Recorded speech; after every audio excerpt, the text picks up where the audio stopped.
uh, Intellectual Discourse Series Online, IIDSO. Recording in progress. And this IIDSO is number 53. And this is the first IIDSO in year 2024. We not managed to do it in January, but Alhamdulillah, in February, we managed to get Prof. Jasser Auda. Alhamdulillah, welcome, Prof. Jasser Auda. We are very fortunate to have you tonight. And welcome to Malaysia. Thank you very much. Jasser is a visiting professor at ISTAC-IIUM now for 1 year, inshallah, maybe more, who knows. And Sure. tonight we are very fortunate. We have brothers and sisters from all over the world, from Nigeria, from Hong Kong, from Japan, from India, from Brunei, Bangladesh, Indonesia. If any country did not, I do not. I'm from Kashmir. Hamidullah from Kashmir. From Kashmir, mashallah. Very cold here and snowing. we are not raining yet. Yeah, but normally we're going to have rain. Thank you, brother Hamidullah, Prof. Hamidullah Marazif, for joining us from Kashmir. And who else? Yeah, Alhamdulillah. Tonight we're going to Prof. Jasser Auda going to share the title Towards Realizing Maqasid Shariah. I think it's not fair for me if I don't introduce, even though most of you know Prof. Jasser Auda, but to remind us, Prof. Jasser Auda is a scholar in Islam, expert in Maqasid Shariah, and his latest contribution is a new Maqasid methodology. It's from Maqasid Shariah to Maqasid Quran and Maqasid Hadith or Sunnah, aimed to bring about restructuring of Islamic scholarship around a complex network of higher objective maqasid of the Quran and prophetic tradition. Currently, he's the president of Maqasid Institute Global, and he has a PhD in philosophy Islamic law from University of Wales, UK, and proud to inform is my same alma mater, the same universities, United Kingdom. And he has double PhD, that one I cannot compete. PhD in the system analysis from University of Waterloo, Canada. And early in his life, he memorized Quran and undertook traditional studies in the circle study of Al-Azhar in mosque in Cairo. I can continue to read his CV, but I think you can, most of us know Prof. Jasser Auda, and we really appreciate Prof. Jasser Auda to spend time with us, even though we know you have quite a busy schedule. But thank you very much from Prof. Jasser. Now the floor is yours. تفضل يا شيخ. بارك الله فيكم Prof. بارك الله فيكم. بسم الله الرحمن الرحيم. الحمد لله رب العالمين والصلاة والسلام على أسعد خلقه وخاتم رسله محمد صلى الله عليه وآله ورضي الله عن المهاجرين والأنصار ومن تبعهم بإحسان إلى يوم الدين ثم أما بعد. It is always a pleasure to be at IIIT. Now IIIT Asia and East Asia, and especially this online lecture series. It's always a pleasure to be with Prof. Fauzan on the same platform, a brother and a friend, and many of you here that I know who are brothers and sisters and friends. Assalamu alaikum wa rahmatullah. The Maqasid Shariah title is a very dear title to me, and especially in the IIIT context.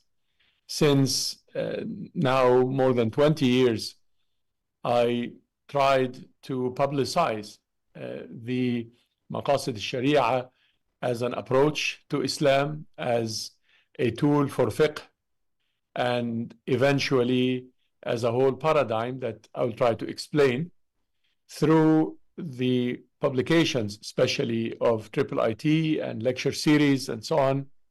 I remember the publications of some of my books in Arabic and English with IIIT, done by the office in Jordan and office in the UK.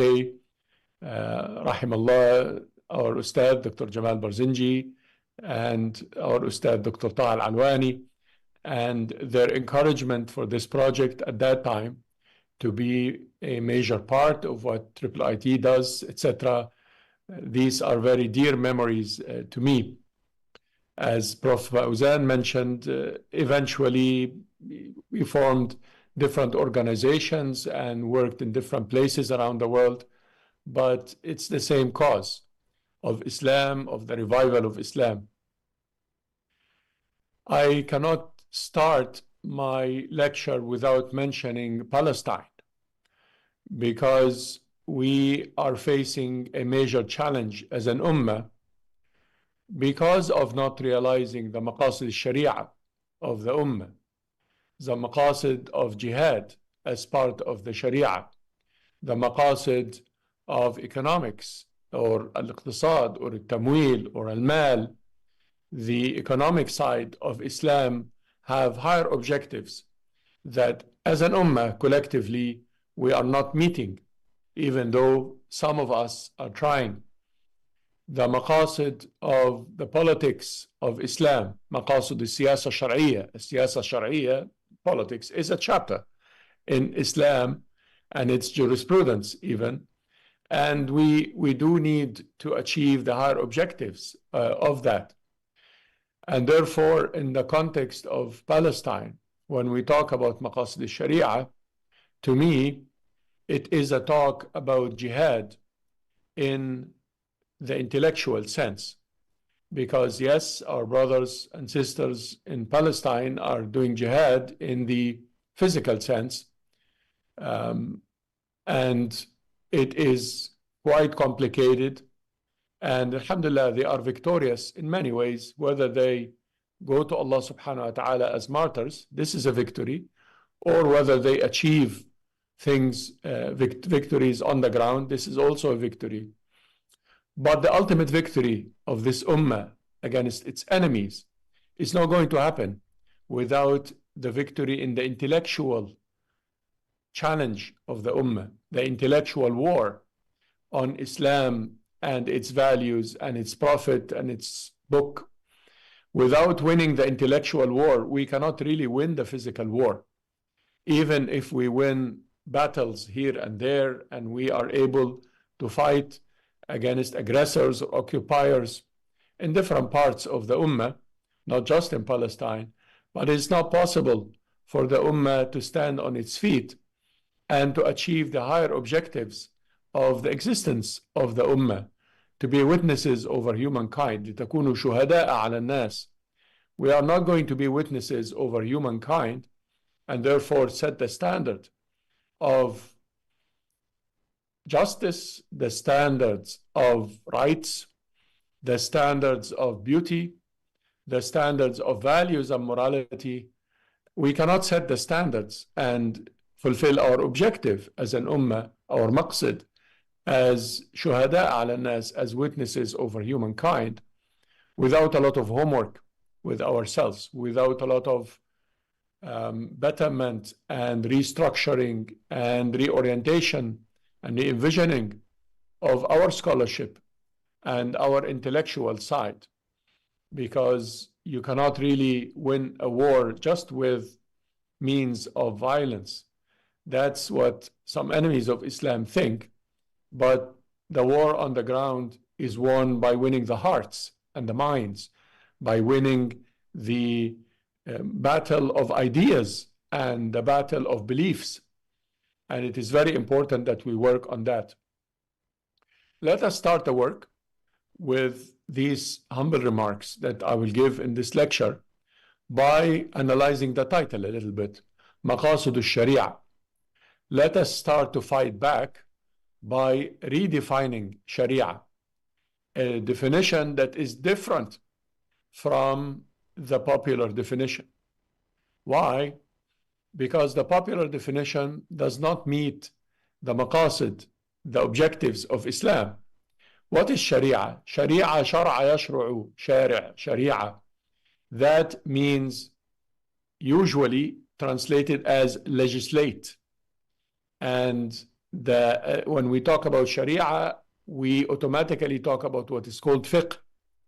And when we talk about fiqh, we talk about fuqaha. And therefore, we're talking here about jurists and jurisprudence and the Hanafiya and the Ahnaf and the Shafi'i and Imam Shafi'i and the Shafi'iyya and Imam Ahmad and the Hanabila. And we might talk about al-Ja'fariyya wa Zaydiyya and so forth. And this is not Sharia. Sharia is a way of life. شريعة ثم جعلناك على شريعة من الأمر فاتبعها. Allah told Muhammad sallallahu alaihi wasallam in the Quran, we have put you on a Sharia. Sharia is a road. He put him on a road. And that road is the road of Islam, or the way of Islam. It is not just jurisprudence, let alone the jurisprudence in history, as in the historical school of law that we used to have. Sharia now is largely defined in two things. One is what is called at-ta'abbudiyat, or in English, since we speak in English, would be rituals. So Sharia is rituals and laws, qanun, canon, that has to do with courts, and especially family courts, and sometimes the ahkam or the rules related to financial dealings, not the courts. The courts in the finances sense is a secular court, but we're talking about just some of the fatwas that have to do with riba and so on in some of its forms. But then Sharia is not just about rituals and jurisprudence, especially family law. Sharia is about everything in life. Sharia is how we worship Allah subhanahu wa ta'ala. When we say إِيَّاكَ نَعْبُدُ وَإِيَّاكَ نَسْتَعِينُ in the Fatiha, إِيَّاكَ نَعْبُدُ is not just the rituals. Is not, I don't mean when I say إِيَّاكَ نَعْبُدُ that I pray and do Hajj and Umrah and Zabiha Halal and so forth. It's not just that. And I don't mean that we do our marriage and divorce and custody and so on and some of the riba and the murabaha and so forth according to Islam. It's not just that. But إِيَّاكَ نَعْبُدُ means that we worship Allah in the political sense. In the political sense, we are one ummah and we should defend every part of the ummah. إِيَّاكَ نَعْبُدُ means that we worship Allah in the architectural sense. Our architecture is not like everybody's architecture. It's not just those boxes of glass.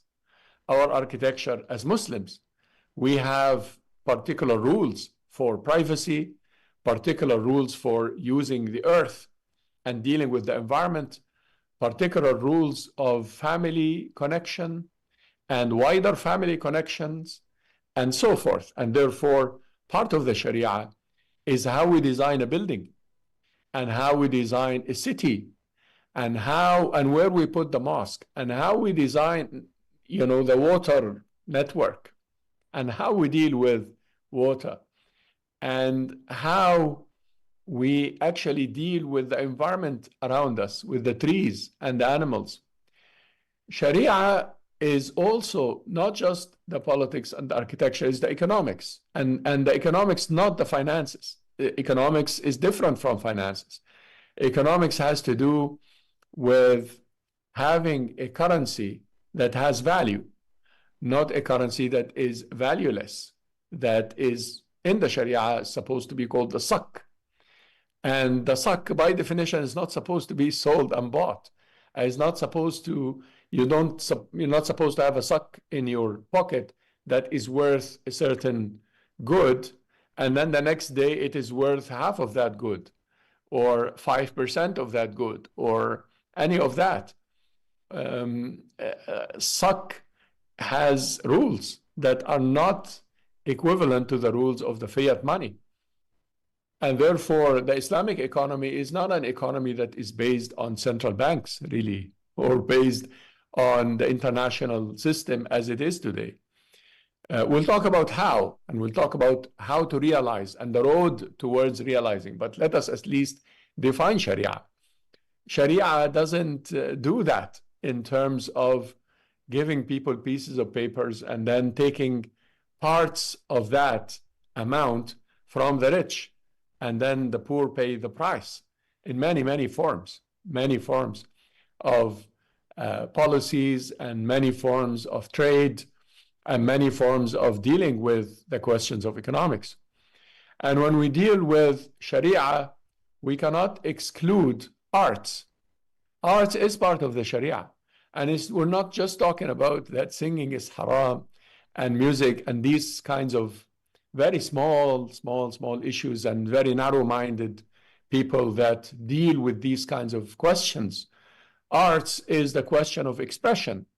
And therefore, how do we express ourselves artistically in Islam is a big question. It's very important. And when we express ourselves as Muslims, we have a particular philosophy. Rahimahullah, Dr. Ismail Farouqi, since we're talking in a IIIT context, in his book, Atlas al-Alam al-Islami, the Atlas of the Islamic World, read what he wrote about the Islamic art and what is it and how the dealing with plants and forests and flowers became an art, and what the calligraphy means as an art on the walls or in the cities, and what it means to have an art without putting so much emphasis on drawing personalities. You can draw personalities, not really haram, but it's not about that. The philosophy of art in Islam is not about drawing particular people. It has a certain philosophy behind it, has certain approach to arts. And dealing with arts is part of the Sharia. And because as Muslims, we shy away from these issues, and the Islamic arts is one of the weakest sciences and weakest ideas that are served by the Muslim Ummah, arts are taken by other people. They define the standards of arts for us. And you go to some Islamic events and you find non-Islamic arts to shape the Muslim mind. And it's very interesting. When we deal with the Sharia today, we have something called the media, al-i'lam, and that media has a fiqh for it. Fiqh of the media is not just about the courts and is not just about rituals. And of course, rituals are important and courts are important, but we cannot deal with the media with these kinds of fiqh. We have to develop our own fiqh. And that fiqh is not equal, by the way, to the codes of ethics, simply the code of ethics that were published by the British or by the French, and yes, some of it intersects with Islam in a positive way, but Islam has a different approach, similar to the architecture and similar to the politics and similar to the economics. Islam has a very different approach to dealing with the media. And the media has a maqsad, has an objective to inform and to educate. And this is not obviously the maqsad of media. Palestine is very uncovering to what the media does. And even people with very few education could see now how the media is simply economics and politics and military apparatuses and so on. Media is not really honest. Except for those that Allah subhanahu wa ta'ala gave mercy to, very few. Therefore, we need to deal with the big questions of media in our time today in a very serious way, coming from an Islamic perspective. Now we have new media, new forms of media in the social media, and this requires fiqh, not just the ethics of how to deal with the social media, but requires a whole approach on what the economics of this media is, for example, as a major question.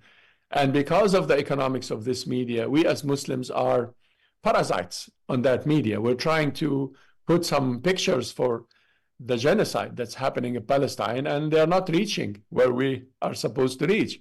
Why? Because it's not ours. It's not based on our paradigm as Muslims. And it's not made for the objectives of Islam or the objectives of truth, for that matter, which would be the objective of Islam in dealing with media. And when we deal with issues of design, design is not a neutral science. design is full of value and philosophy and approach. When you design a car or you design a computer, or as you mentioned, you design a building or a city, you design an apparatus, whatever it is, this is based on an approach to life, an approach to matter, an approach to the environment. And it's very important for Muslims to include that in the Sharia, and not to make the engineers who are brilliant from all parts of the Muslim communities, East and West, minorities, majorities, doesn't matter, brilliant people who are serving a bigger apparatus with their designs, medically, engineering-wise. They work in physics, they work in mathematics, they come up with new theories, they contribute to the world, but they work in the wrong machine. They contribute to a different, a different machine that is not really going with the Islamic objectives. So what I'm saying is, in the first point, we do need to redefine Sharia and to make Sharia about everything in life, and to include in Sharia all the big questions we have today of humanity. And final point with the definition of Sharia is that Sharia is not only for Muslims. Sharia is for everybody.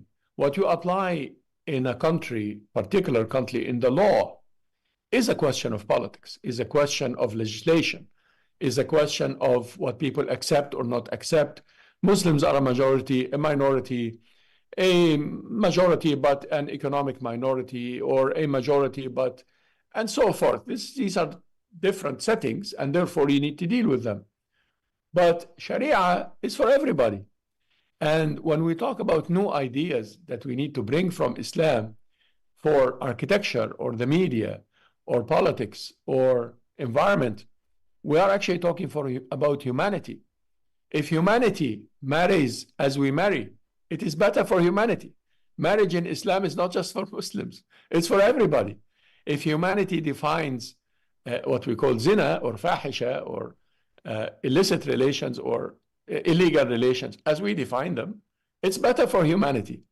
If humanity deals with parents and children and the next of kin as we deal, salat al-rahim, that is better for humanity. If humanity deals with architecture and the environment and designs roads and cities and deal with the issues of politics as we are supposed to as Muslims, it's better for humanity. So we're not really talking about an exclusive Islam. When we talk about Sharia, we're talking about ideas that we should offer humanity. And by giving humanity something to think about in education, to think about in how they want to deal with their lives as they live it. Now, the question of how is very important, because we need to work in parallel lines. The situation is too complex to have just one approach. I would count with you maybe 3 different approaches in order to deal with the realization of Maqasid Shariah. It's very important that we coexist in the sense that there are hegemonic systems that deal with the world. And yes, the Sharia could be very different from the way the systems that we deal with in the world are designed. But we have to exist in these systems. And then we should try to avoid haram as much as we can.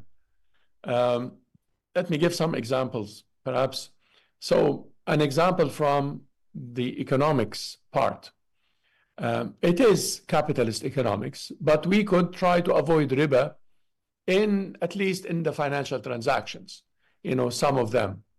And we should try to coexist in that system, because we really cannot form our economics as Muslims, even if we wish to do so, away from the capitalist systems so far. And therefore, the first approach towards realizing the Maqasid Shariah is to coexist, but to coexist in a way that does not apologize for haram as much as we can. There has to be some haram if you're going to be dealing under a capitalist system. Because, as I mentioned, this piece of paper is creating money from nowhere, creating money from nothing. And that is haram in Islam. But at least then when we deal with it, let us not do $10 for 10, for 11 or 12. Let us try, you see. So the first approach is to deal from within the system, but to try as much as possible to coexist without dissolving ourselves too much in the system. We could take an Islamic approach to some political questions, and we claim to be part of a multi-party system or a two-party system or a one-party system, whatever it is. But at least we should try to bring some elements of hukum, Rashid, the good governance, at least to bring some elements. It is part of the international order. And the international order, we can all see, because of Palestine, is not a fair order, and is not politically neutral or any of that. It's a very evil order. But we should be part of it in a way that does not isolate us. Yet, this is not supposed to be the only way we deal with the question of realizing Maqasid Shariah. The second strategy is that we should try to start to re-envision, to restructure, to remake and renew the approaches that we have in these systems. And that will require some sophistication and will require a lot of efforts and a lot of investment from our ummah. What is this second approach? The second approach is to say that, yes, we are part of the capitalist system, and we are going to do Islamic financing because we really cannot go beyond that ceiling with the banks and the system. But we're going to start to introduce Islamic elements. One, awqaf. Awqaf, we can put in the system as foundations, the legal or charities or so forth. But we have to start to move the economic system from the capitalist system that trades in people's lives, that makes health a business, and education a business, and science and knowledge a business, towards awqaf that does not make these things businesses. The Islamic economic paradigm does not trade in people's health. The Islamic economic paradigm considers the hospitals and the whole system that goes around it to be awqaf. And therefore, it treats illness as a problem of the society, not of the individual. And it does not differentiate between the rich and the poor in dealing with illnesses. And therefore, perhaps we can start to move our health system from being a trade that benefits the pharma industry and the big guys up there in the 1% club that is benefiting from humanity's problems, health problems. We just came out of COVID. All of us, alhamdulillah, survived. Many of our friends and family did not survive. COVID also uncovered a major flaw in the system, in the health system, that is trading in people's life and death. And if you are rich, you go to the hospital and you come out. All of them did, young and old. And if you are poor, you don't get a hospital, you don't get a vaccine, perhaps when the vaccine was available and helping, or you get a kind that causes you heart problems, as many people suffered from with vaccines, versus other vaccines that did not, or versus other procedures for the rich.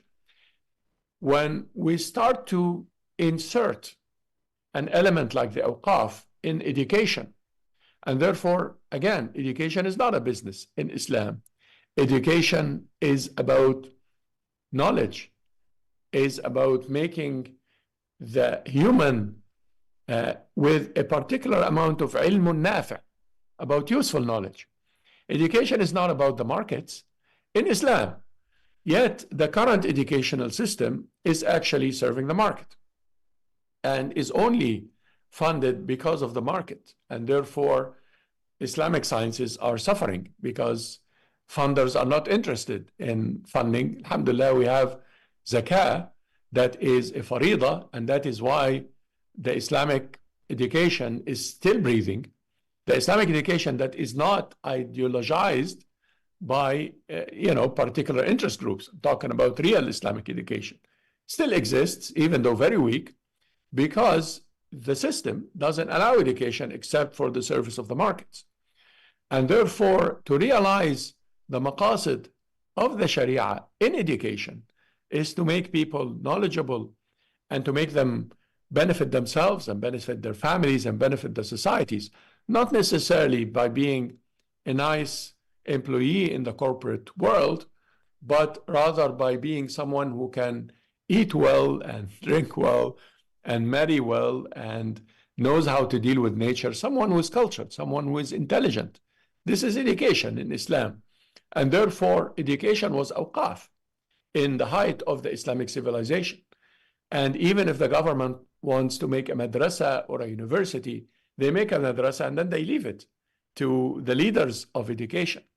But the government did not have necessarily the national interests as higher than the truth. When they contradict, sometimes they don't, but oftentimes they do.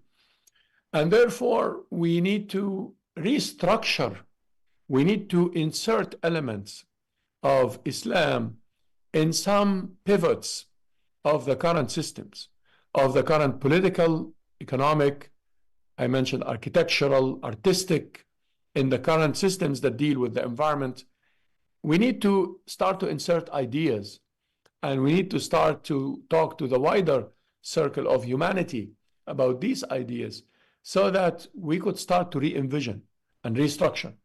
I wrote a book, I can put it in the comments if you like, and you can read it, that is published by the Maqasid Institute, Re-envisioning Islamic Scholarship. And you could read, it's quite a thick book. Inshallah, try to give some details about some ideas. And this book was about this second level of dealing with the realization of Maqasid Shariah. So the first level, to recap, is a level of coexisting with the current systems, but trying to have them as much as we can Sharia compliant, I guess, you see. But this is not enough. The second system, the second strategy is to deal with the system in a re-envisioning way, is to start to look at the concepts and the groups and the values and the proofs, the universal laws, and so forth, and the commands, and start to restructure the sciences that are going to translate themselves into real systems through a re-envisioning exercise, through what you call in sciences a change in paradigm. We have to start to restructure the paradigm of politics, the paradigm of economics. It is very important that Muslims have this in their objectives, and to realize these objectives as objectives of the Sharia. Islam is not here to live in a secular system as a diyana or as a theology. Islam here is to tell the world how to live in every circle of life. Now, the third strategy is to replace. So the first strategy is to coexist. Second strategy is to restructure and re-envision and renew. And the third strategy is to replace. Replace elements of evil that we can replace from our lives individually and from the wider systems. And that is perhaps another circle of jihad that would require something like what our brothers and sisters are doing in Palestine. It's very important also for the Ummah not to give up on the people who try to do that. And replacing and facing and doing this struggle of jihad is not only by means of violence. Sometimes you replace by whistleblowing, for example, against a certain injustice. And therefore you bring down a particular company or a particular law or a particular injustice, for example, because you are whistleblowing. You are saying the truth to power. That is replacing. That is facing head to head. And we do need to do that as much as we can within our authorities, individually, within our families, if we can, within our societies, and within the governance systems that we are able to impact, so that we also not just change gradually and reconceptualize, but also remove something that is harmful from our ummah, from our society. Also to have our youth dream a little bit about a different world, and have our youth face their challenges if they want to face, and basically support them. As someone who grew up in my early years in the Arab world, I think that we need a lot of that in the Arab world. And we do need to let our youth speak, as we are supporting our brothers and sisters in Palestine, as we supported our youth maybe 10 years ago when they went out in the streets and asked for a better system. We need to empower them to do that. And we need to listen to them, because sometimes they need to replace the system. They need to replace elements of hegemony and of طغيان. Let me speak in Quranic terms of طغيان or طاغوت. That is very important to replace, because Islam is not just a message of peace. It's also a message of replacing falsehood with truth and replacing evil with good. And therefore, we need to be aware of these three lines of the road towards realizing Maqasid Shariah. And obviously, as I mentioned, Maqasid Shariah, I don't mean by the Maqasid of the rituals part of Islam or the Maqasid of courts, as we have in the traditional theory of Maqasid Shariah. This is important, but this is not what I'm talking about. I'm talking about Maqasid Shariah as the Maqasid of everything in the Islamic way of life, and how we need to work in these three lines.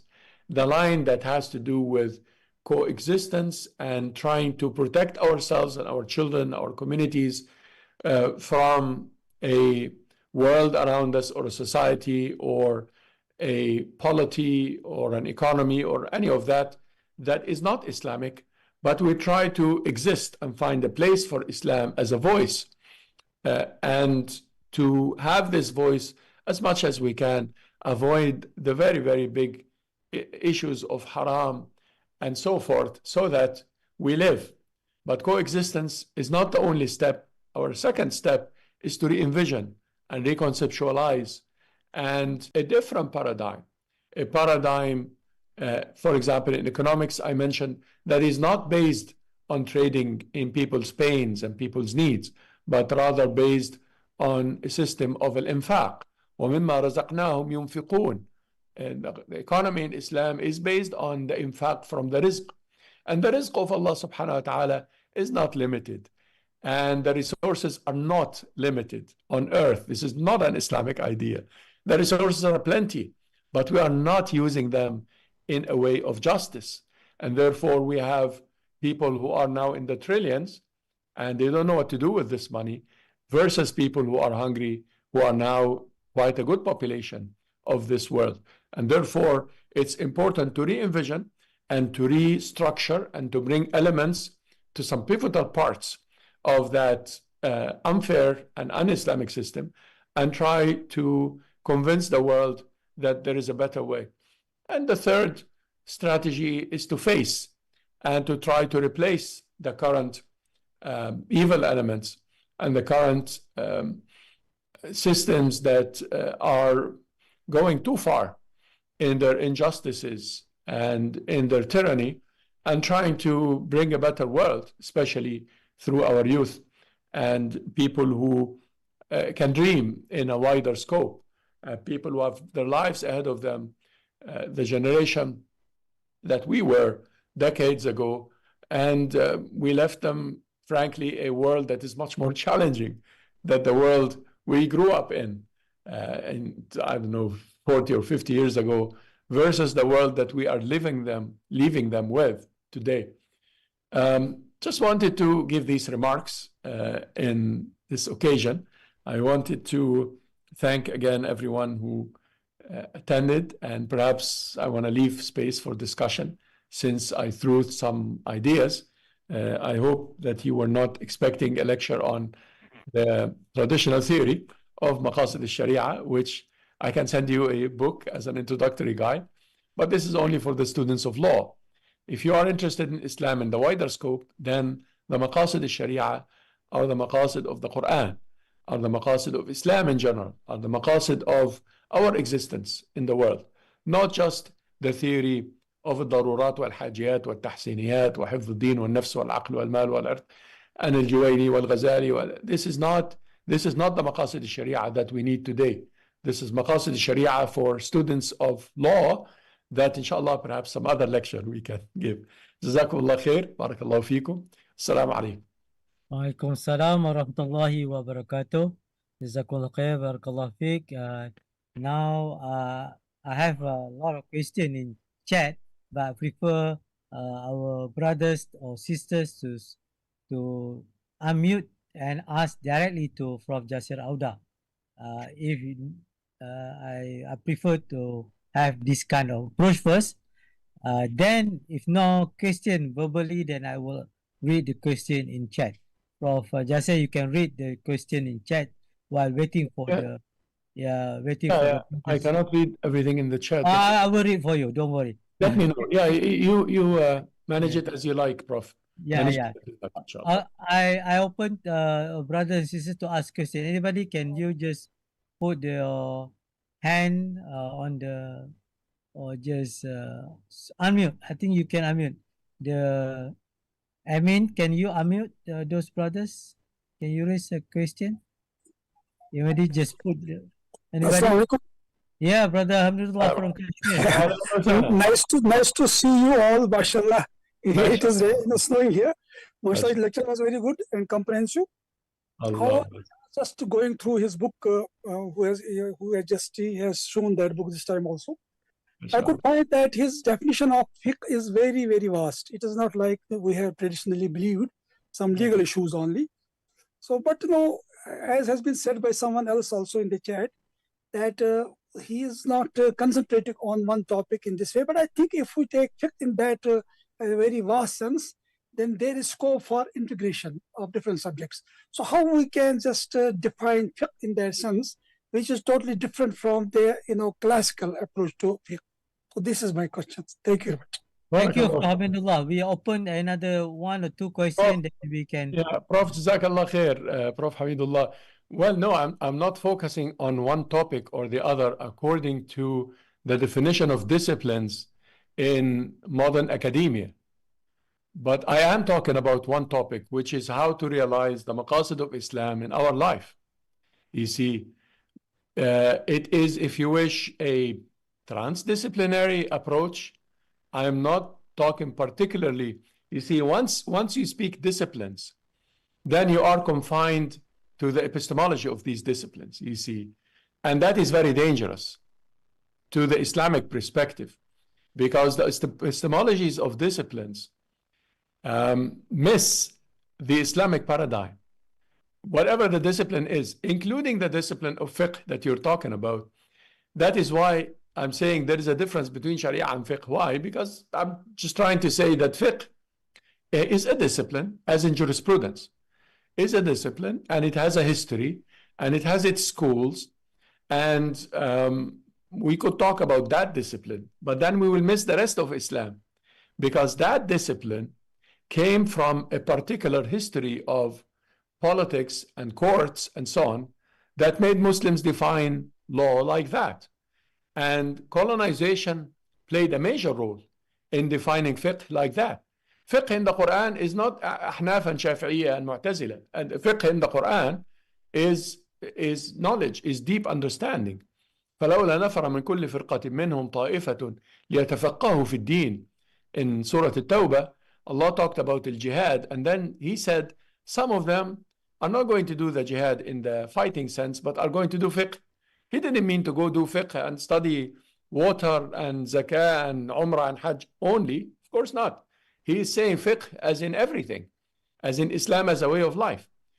It is a problem that the secular paradigm is the governing paradigm in Islamic institutions, in Islamic education today. And therefore, people think in terms of a secular definition of the Islamic studies that they are teaching. And therefore, they are teaching Islamic studies as a theology. Or if they really try to think in a different way, they convert it into a social science. But Islam is very different from social sciences. Islam doesn't go Durkheimian or Hegelian about societies. Islam has a different approach. Islam defines the human differently, defines family differently, defines society differently. Islam does not believe in self-identification. For example, one of the major pillars of today's social sciences, you identify with a particular group, racial or even now gender, and the group accepts you, therefore you become part of that group.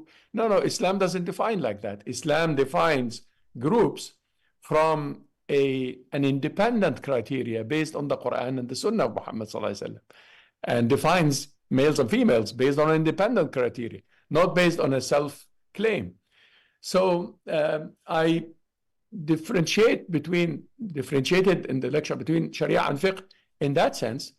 And we are talking about one topic, which is what do we do about realizing the objectives of Islam, rather than giving a particular small angle to what we are trying to do with Islam and dealing with a particular question and detailing it. Perhaps this could be a different lecture or a different class. Assalamu alaikum, Professor. You go ahead, Brother Noor. Where are you from, Brother Noor? I'm actually from a PhD student in ISTAC, but currently in India, Bangalore. I tuned in to be listening to how we implement Maqasid Shariah. I don't know whether I missed the point or whether the speaker had something else in mind when he spoke about, when he chose the subject, implementing Maqasid Shariah. It could have been implementing the purposes of Islam, then maybe it's fine. But when you say Maqasid Shariah, what conjures up in our mind are the traditional higher objectives of Islam and how we go about implementing them in modern society. Maybe it's my lack of perspicuity that I missed out on this. I waited very patiently to see how it should be implemented. But correct me if I'm wrong, I thought you spoke about everything except implementing the Maqasid Shariah. Okay, Brother Noor and Prof. Jasser, I think Brother Noor's question is also related to Dr. Wong's question. How will you implement your 3 levels of strategies of Maqasid Shariah in healthcare and medicine? Because Dr. Wong is a medical doctor from Hong Kong. MashaAllah. Okay, my brother Noor, the title of the lecture is Towards Realizing Maqasid Shariah. It is not about the implementation. And therefore, I chose to talk about the general guidelines, strategy, if you're speaking in English. I chose to talk about the different strategies that we need to have as an ummah in order to realize Maqasid Shariah in our reality, given the challenges that we live in. And the definition of Maqasid Shariah, as you expected in terms of darurat and hajiyat and tahsiniyat, and hifz al-din wal nafs wal aql wal mal wal ard, is a theory of Maqasid Shariah under jurisprudence. But realizing Maqasid Shariah in the comprehensive sense is not just jurisprudence. Jurisprudence is not enough to realize Maqasid Shariah, because jurisprudence is a discipline and it deals with rituals and courts, but does not deal, as I mentioned, with the world order in economics, in politics, and so on.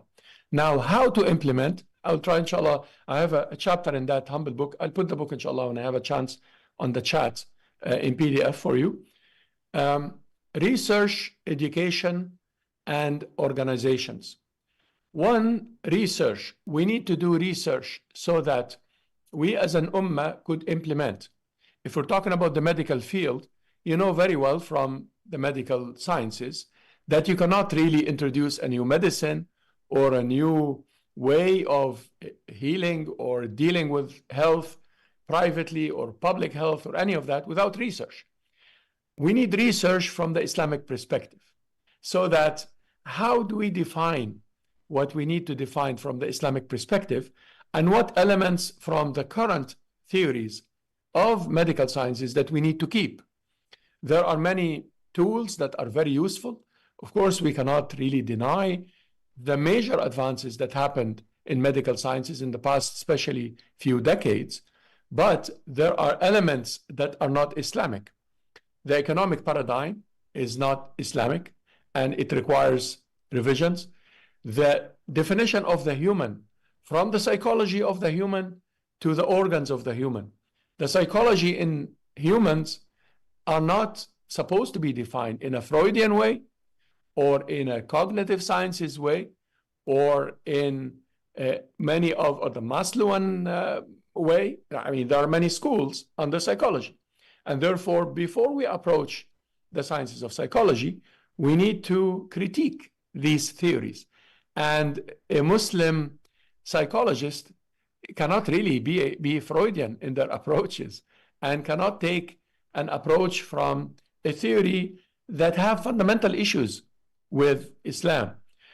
And so research. Two, education. How what we produce in terms of research, we are lagging behind in research, and therefore we don't have textbooks enough for our education.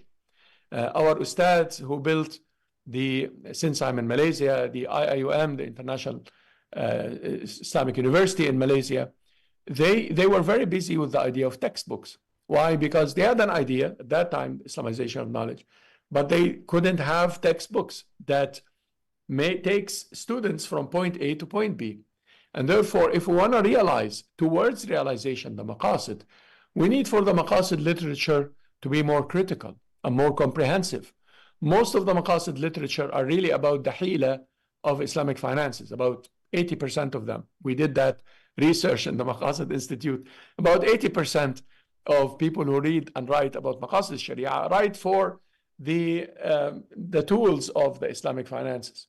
But we need more research so that research could start to serve education.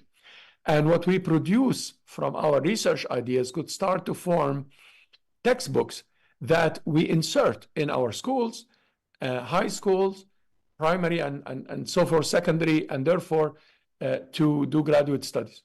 Now, thirdly, how can the research and education start to inform our strategies, our organizational strategies? Whether we are talking about organizations in major countries, like big governments and agencies under them, how can we think about the government trying to push the ideas of Maqasid Shariah in a better way in the society? Or organizations that we call NGOs, or non-government or non-profit. How can these organizations really do a better job? There are so many, hundreds of thousands of Islamic organizations, but they need the research and the education in order to re-envision strategies. I wrote a chapter on that here, especially a section on strategy and how can a maqasid approach inform strategy in the modern sense. So far, we are really rarely strategizing for the ummah. And therefore, you need to strategize before you build a clinic and you call it Islamic. And since you're not going just to call it Islamic because it has prayer mats and Qur'ans and Sibha and Zamzam water and so on, it's all good. But it's not just that, it's the approach to medicine that's going to be different. Before you build this clinic, you need to strategize for it. You need to see, okay, how am I going to deal with patients in this clinic? How am I going to train the doctors in this clinic? And so forth. And of course, this would require research and education in a different way. So that's the level that I would like to answer. Yeah. Professor, I think it's something to do with semantics. What you call maqasid is what somebody would call integration of knowledge. Somebody would call Islamization of knowledge. But when you label something as Maqasid Sharia, then it connotes something very specific. And in this case, what you should do is rename it as Islamization, or trying to strategize how we implement Islam in different aspects of life through research, through application of different models, through learning. And anyway, I will take up more time than Thank you. anybody Thank you, Brother will. Noor. Thank you, brother. May I ask Send a you the book, question? inshallah. Yeah, Ifat, go ahead. Send you the book, inshallah, because Assalamu alaikum. This is a Alaikum. very interesting lecture. MashaAllah. What you are saying is a Ifat, very... may I know where you're from? Oh, I am from Bangladesh. I am a professor from the university professor, but I'm doing a PhD just to know more in Islam, Okay. know Islam better. Your question. My question is that research, you're talking about research, yes. A lot of research is being done, but the unfortunate thing is that the research stays in books and it does not reach the government, and the political will is missing. So even if we do a lot of research, because we have publications, we need to do publications, otherwise we don't get promotions. But how do we make the government, the political will to listen to the Maqasid Shariah, to, what should I say, to even consider the Maqasid Shariah?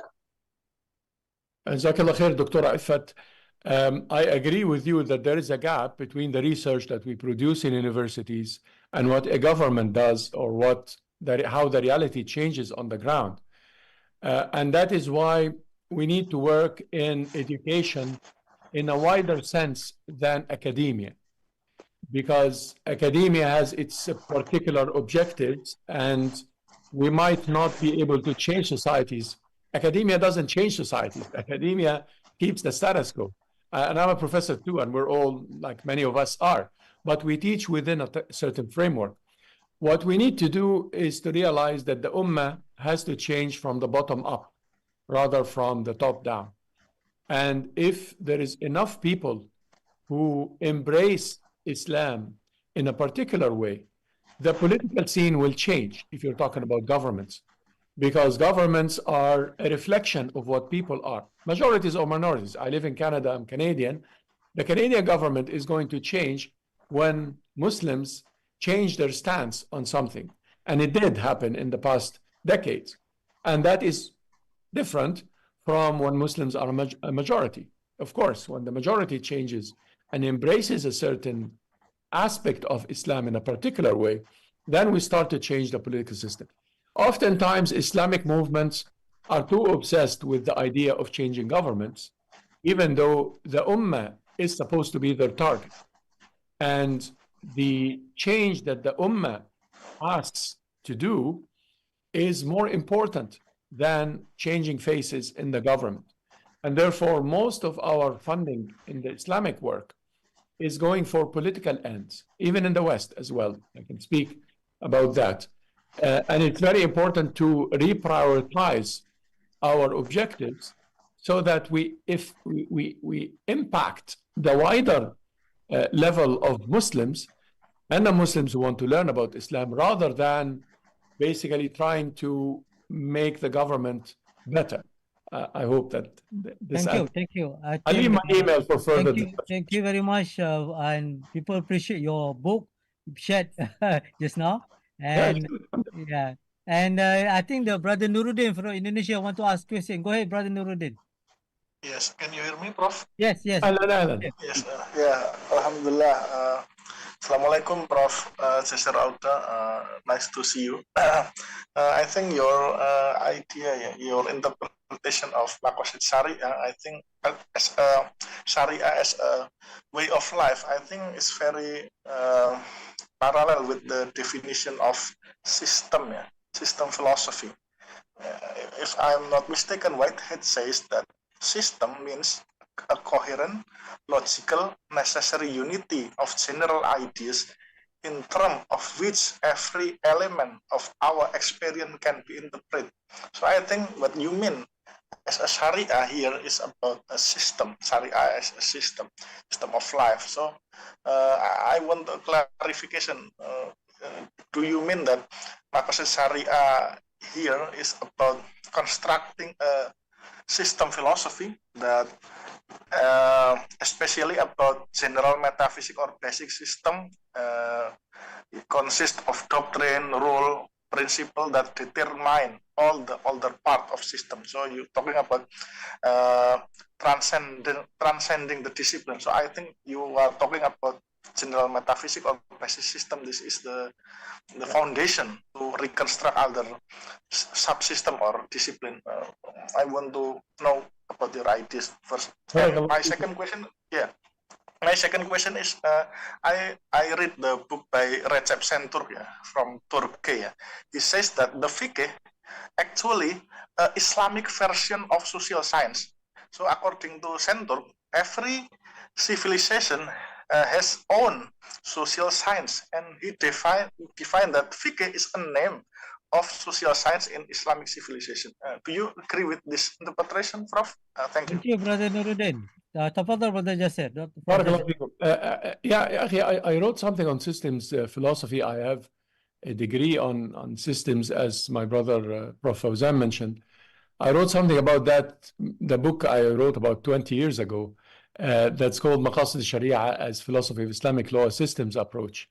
So you can read that. The ideas I have now are different, actually. They are, of course, influenced by that, but I'm not particularly calling for a systems philosophy or a systems approach.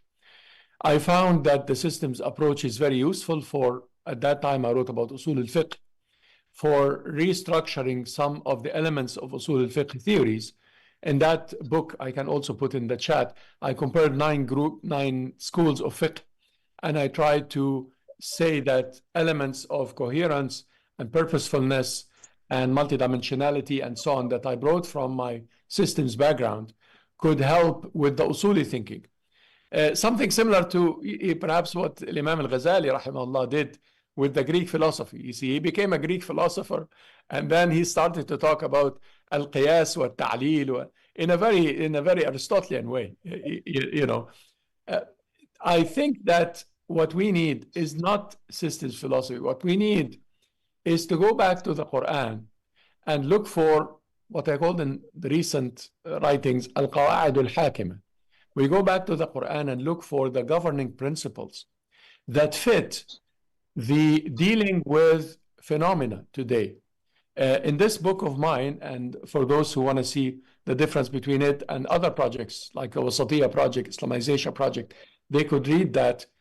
I'm proposing that we deal with knowledge in terms of phenomena rather than disciplines. And therefore, our objective should be how to restructure the way we deal with phenomena in the reality, because a phenomena is not just coming from a particular discipline or defined in a narrow way. A phenomena would be multidisciplinary if you are really still in the disciplinary epistemological world, and it would be transdisciplinary if you take a Quranic perspective that is based on the concepts and the objectives and the groups, the commands, the proofs, and so on, as this book is trying to propose. And therefore, I'm just saying that we need to look at the world in a different way and approach it through that lens, and more on that. About Brother Dr. Shanturk, I didn't read what he said, so I really cannot comment on it. I'm not sure. Fiqh has elements of society, of course. Al-ijma', al-qiyas, al-istihsan has elements of society, anyway. Thank you. Brother Balaid Hussain from Bangladesh. Go ahead. Okay, assalamu alaikum wa rahmatullahi wa barakatuhu.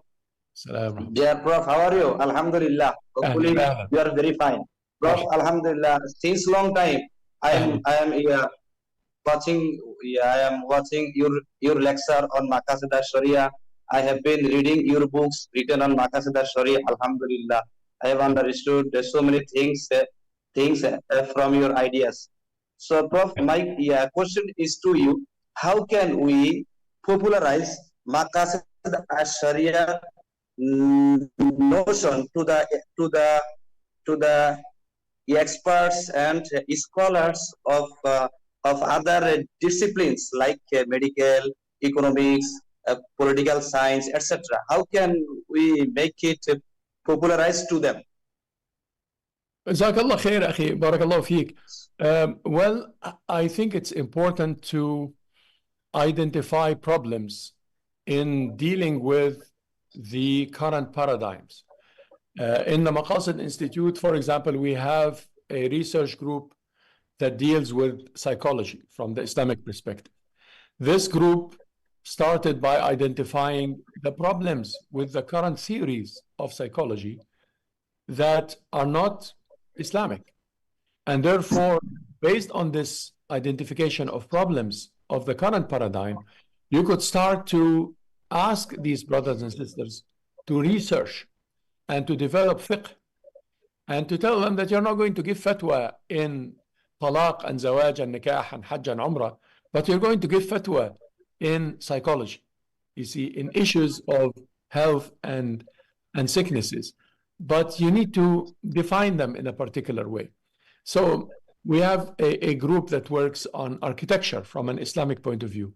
They can see the problem with the modern architecture that is based on the French theories of the early 20th century and what's his name, Le Corbusier, this guy. And therefore, they are saying that we need to define spaces differently and we need to go back to our fundamentals of Islamic architecture.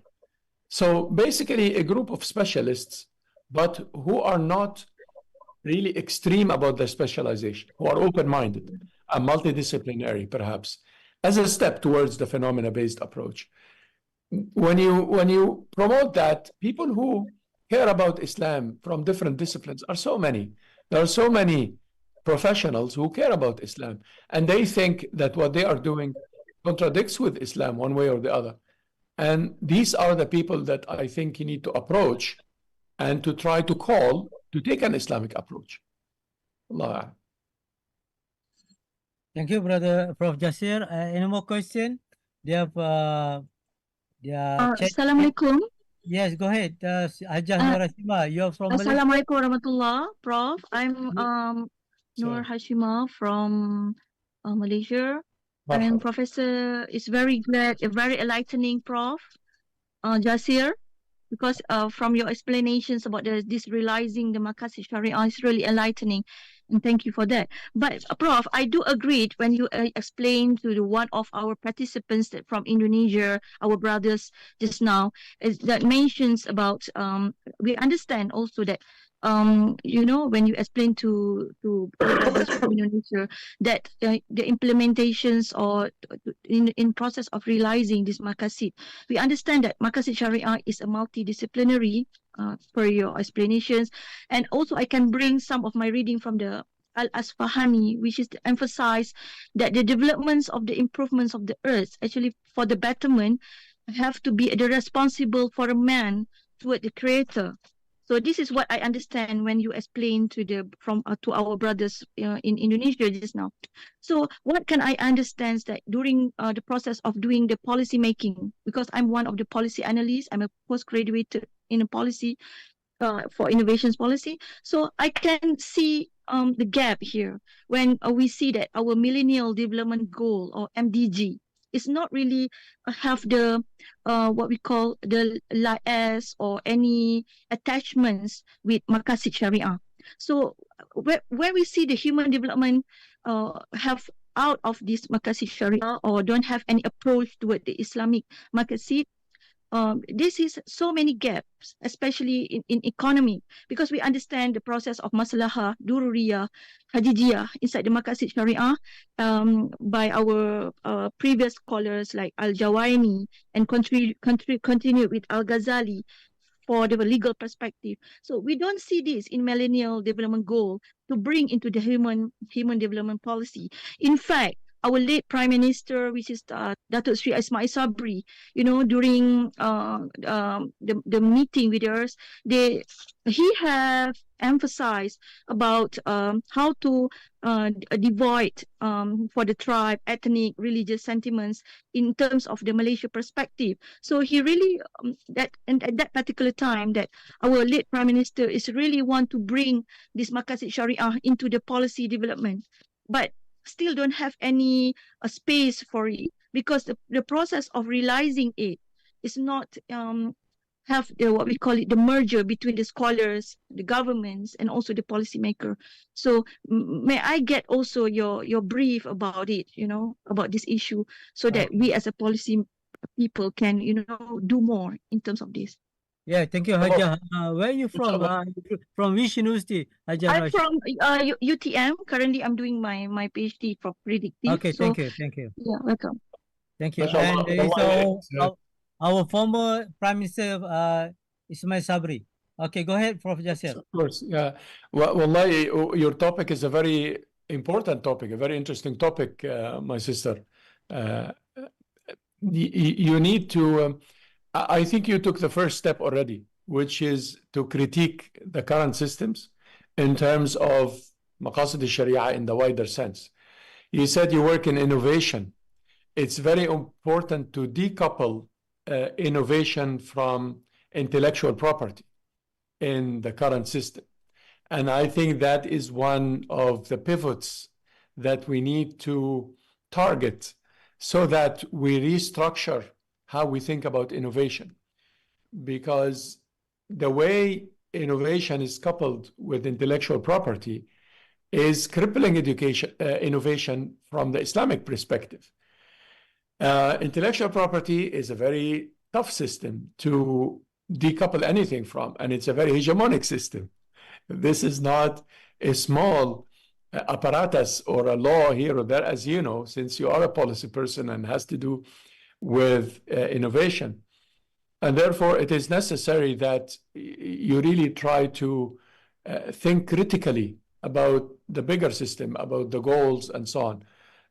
I can refer you to more resources and more scholars who are more capable of dealing with this. Email me, please, and I will refer you to some of our scholars in the Maqasid Institute who are more capable of dealing with that, inshallah, and who wrote on the policies particularly, and especially from an innovation perspective. Thank you very much. Yeah, we have almost 11 minutes more to go. Anyone want to ask any question, please unmute and straight. I cannot read in chat too many questions. It's not fair for me to choose a pick. Yeah, well, I cannot follow, mashallah. Yeah, too many. Subhanallah. I left my email anyway, just in case. Yeah. I apologize if we're not able to deal with all the ideas. Assalamu alaikum. Yeah, Faiz. Yeah, okay, Doctor. I heard you mention about the bottoms-up approach. Okay, maybe you want to elaborate a little bit, because I think we do have a challenge between government trying to lead reforms, Islamic towards Islamic, whereas the society at large may or may not have the level of capability or knowledge to be able to align to the changes, transform. Wallahu a'lam. I get your view. Thank you. Well, my government is very important. If there is a way of impacting the public through government, especially in the modern state, government has a major impact on education, on people's culture, on arts, on health, on entertainment, information. Government is very important, and therefore it is important that we focus on the government. Yet, the government has to target the change of the mindset of the population. Of course, policies are important and material things and so forth. This is also part of government work, defense, etc. But a government that focuses on the change of culture is more successful in making it change from the Islamic point of view than a government that does not really focus on the people and focuses on numbers, all of these criteria and indexes that they need to fulfill, and to tell the world that they have, economic freedom and to have GDP, and fine, that's fine. But it's very important for governments in that work to focus on the culture. What changes culture? What changes culture is a model models change cultures. So models are created by systems of reward and punishment. What you punish as a government will change the culture of the people, and what you reward will change the culture of the people. You reward people who memorize Quran, for example. You will find that many people in the population are going to want to memorize Quran. Or you punish people who memorize the Quran, as we have in some of the Arab world countries. Then it becomes a problem. To change the ideas that Islam is defined through is very important. It is more politically beneficial to go by the mainstream definition of Islam, but it is more Islamic to try to correct people's understanding of Islam.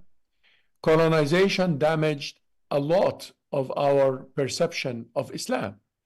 Its comprehensiveness, its openness, its aqidah to start with, and its Sharia, even in the legal sense.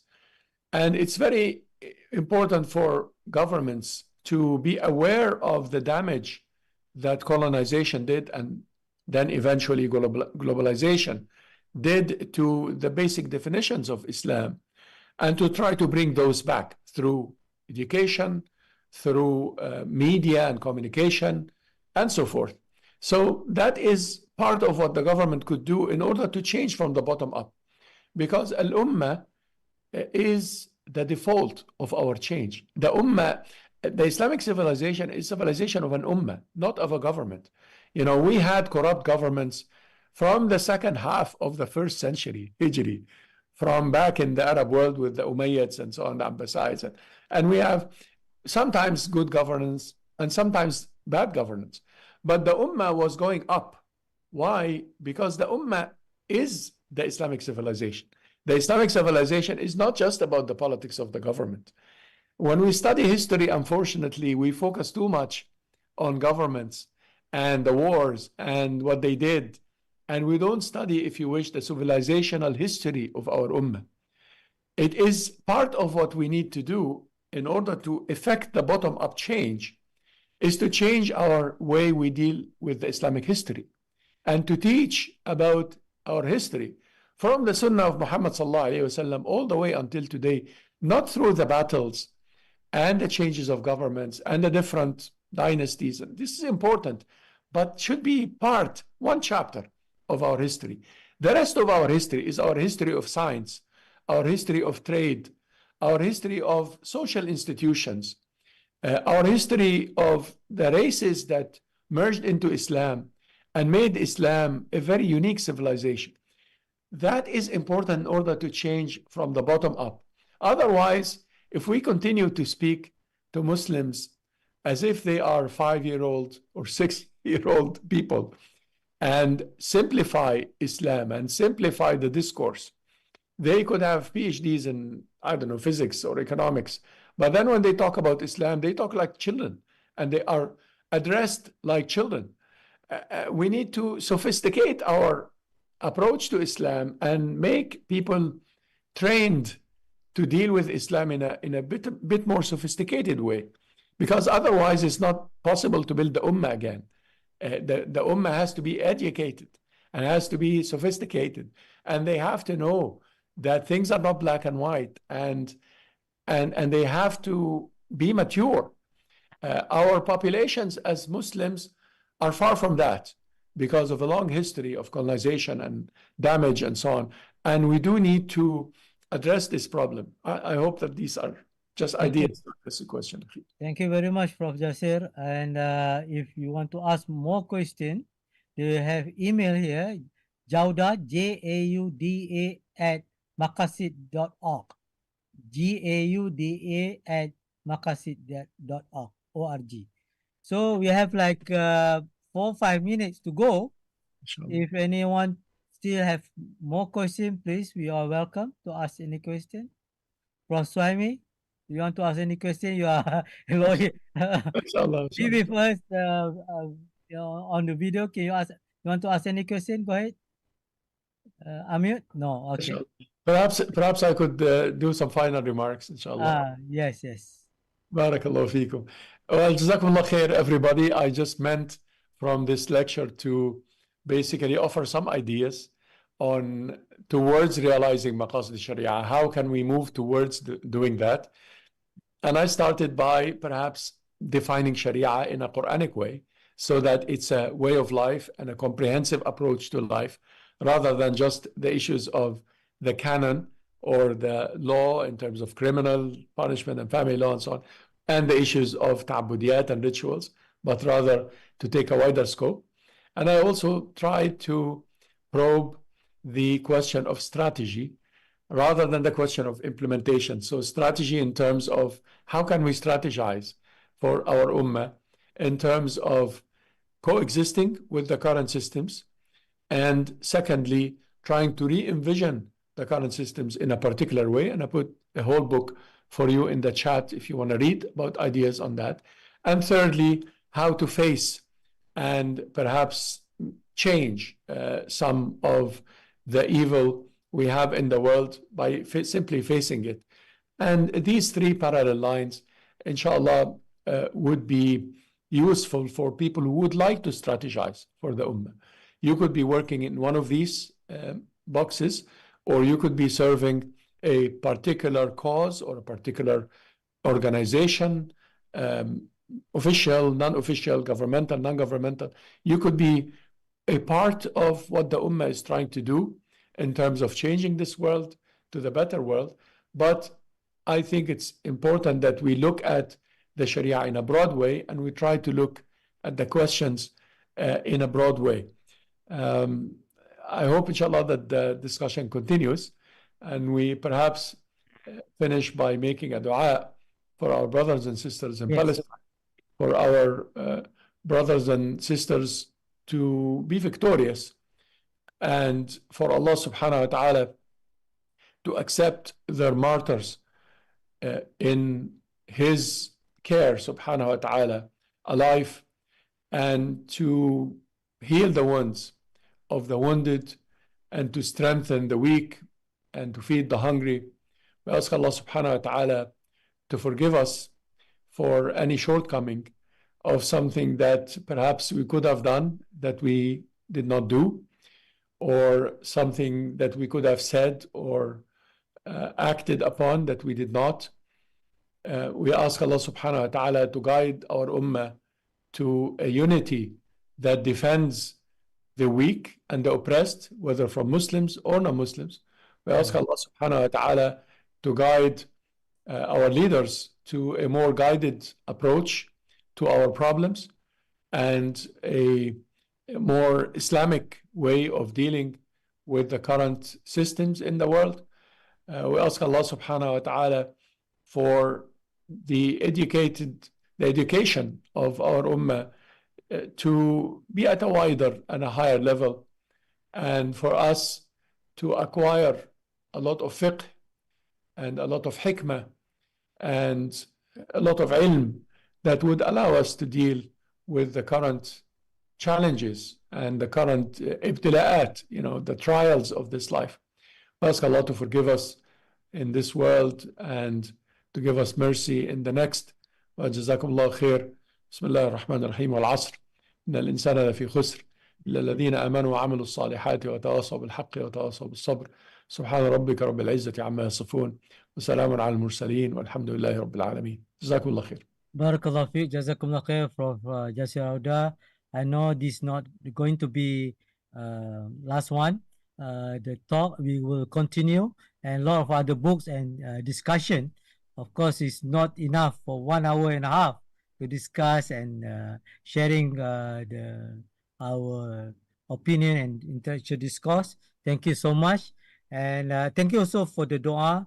May Allah help us to share the knowledge, and especially our Palestinian brothers and sisters, they are struggling to defend the faith. Inshallah, we make dua that Allah will give them the sabr and victories, inshallah. And thank you very much for brothers and sisters from Nigeria, from Kashmir, from Indonesia, from Japan, from Hong Kong, from India, from Nigeria, I'm sorry, if Brunei, Singapore, and of course Malaysia. And thank you so much, and I hope we meet again in the next IIDSO next month, inshallah. March. We close with Tasbih Kafara and Surah Al-As. Subhanakallah wa bihamdika asyhadu an la ilaha illa anta. Assalamu alaikum. Wal asr.